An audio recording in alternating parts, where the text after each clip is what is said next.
Where's Geraldine? Oh, she left, honey. Hello and welcome back, everybody. This is going to be my recap of WandaVision all the way up through episode 3. The first thing I want to cover are the interventions of each episode. In episode 1, it was when Mr. Hart was choking, and if you looked at Mrs. Hart, you could tell that she was very upset and distraught by what was happening, but was unable to help. Same thing with Vision. He kept looking at Wanda, but was unable to help as well until she directed him to. In episode 2, we actually had two of them. The first one was with Dottie and Wanda, when Dottie was listening to the radio and they were having their discussion. Then you started hearing Jimmy Woo come through the radio, and Dottie was asking, "Who are you?" The glass breaks in Dottie's hand, and then she returns back to her normal state. And then at the end of episode 2, we had the guy coming out of the manhole with bees all over him, and he was looking like he was in a hazmat suit. Wanda goes, and as he looks at her, she utters the words "no," and then completely rewinds and continues on as if it never happened. The next one in episode 3 was when Vision started becoming aware of what was going on in his surroundings. Now, we didn't get the rewind like we did in episode 2, but just a straight cut, and then it went back into normal. Now, there is another intervention that we see in one of the trailers where Agnes walks in and she goes and makes some sort of comment. We don't know what it is. Then she says, "You know what, let's take it from the top." And then she continues to walk out the door as if she's about to restart the scene over. Now, speaking about Agnes, in every episode she wears either a pendant, a necklace, or a brooch, and it has the same symbol on it. Now, the first thing it could be is 3 different people, one of them holding a scythe, which could be like a representation of the Grim Reaper, which we did see in Easter egg 4 in the opening credits in episode 2. Or it could be the triple goddess, which is the maiden, mother, and crone from the Celtic tradition. Now, I'm leaning more towards it being the triple goddess representation, just due to the fact that we know that Agnes actually is a witch, and there have been set photos that unfortunately can't be shown because of copyright claims, but they did show Catherine Hahn filming in a scene that reminded you of the Salem witch trials. Now, moving on to her husband, Ralph, we've yet to meet him in any of the episodes. She still continues to make different remarks about him.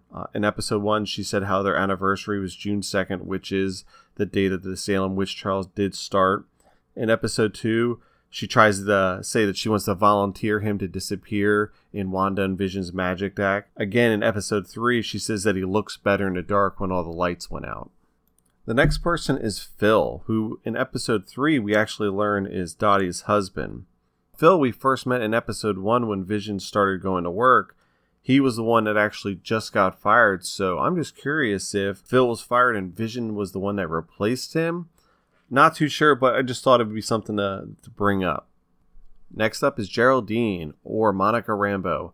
We first met her in episode 2. When she initially came onto the screen, she didn't know why she was there, what she was doing, or actually even her name initially.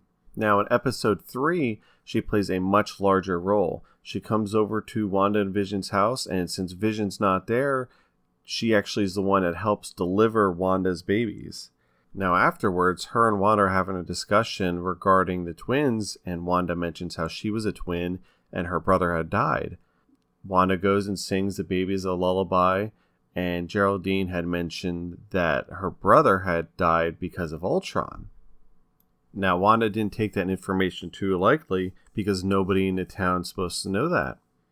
So she goes and notices that Geraldine has a necklace on, which is part of the Agent of S.W.O.R.D. And she goes and literally throws her out of the town. One thing to notice that when she was kicked out, she actually kept her 70s style clothes when she left the town. The commercials are up next, and I never thought I'd be looking forward to watching a commercial. The one common thing between all 3 commercials is that it's the same 2 people in each of the commercials. After watching the first 2 episodes, I was thinking that it was going to always represent something from her past. However, after watching the 3rd episode, where it had the Hydra soap, it kind of deviated away from that. And now my new theory is that either A, the people that are in the commercial are Wanda's parents, or B, that there's some type of subliminal message trying to be passed to Wanda from each of these commercials. For example, in episode 3, the last message it said, "Find the goddess within." Something else I've been picking up more and more as the episodes are going on is that people in the town are more aware than what we are led to believe. So, for example, the doctor even made the comment that it's hard to escape.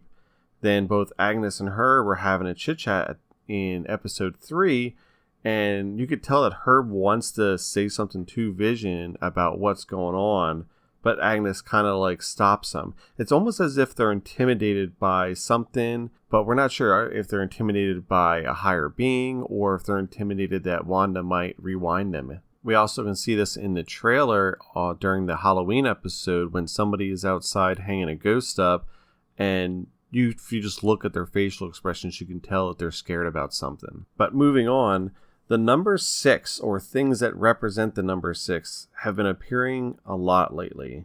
If you take the toaster and look at that from the first commercial, it actually has the number 666 on it. Episode 2, in the very beginning during the opening sequence, you see 6 stars blink, which also form a hexagon. Now, hexagons are also in the closing credits of each episode, as well as Geraldine's earrings are in the shape of a hexagon. The radio is missing the number 6 on the dial during the Wanda and Dottie argument. And also the opening sequence in episode 3 has the hexagons as well. Whether the hexagons represent the number 6, I'm not sure. One of the things that we can pretty much say they represent is the AIM organization, which actually we first heard about from Aldrich Killian in Iron Man 3 when he talked about a proposal he was putting together that's a privately funded think tank called Advanced Idea Mechanics, or AIM for short. Then last up is Wanda herself. As the episodes progress, we notice that she has more and more control of this reality. However, when she was pregnant, she was kind of losing control of her powers. Anything from lights flickering, blowing the power out to the entire town, down to a stork coming, and as she tries to go and get rid of the stork so Geraldine didn't see it, the stork wasn't going away, kind of hinting at like, hey, the baby's going to be born, whether you like it or not. But the biggest thing that I noticed with Wanda this episode would have been that she actually lied to Vision regarding what happened to Geraldine. She just said that Geraldine had to go home, but we actually know that she kicked her out of the town. I do enjoy having conversation, whether that be about the specific episodes or theories in general. So if you have anything you'd like to add, put it down in the comments below. But make sure you subscribe because my next video will be about the possible villains with all the new information that we have. And trust me, you're not going to want to miss it because I guarantee there's some in there that you may have never even heard of before. Again, thanks for watching.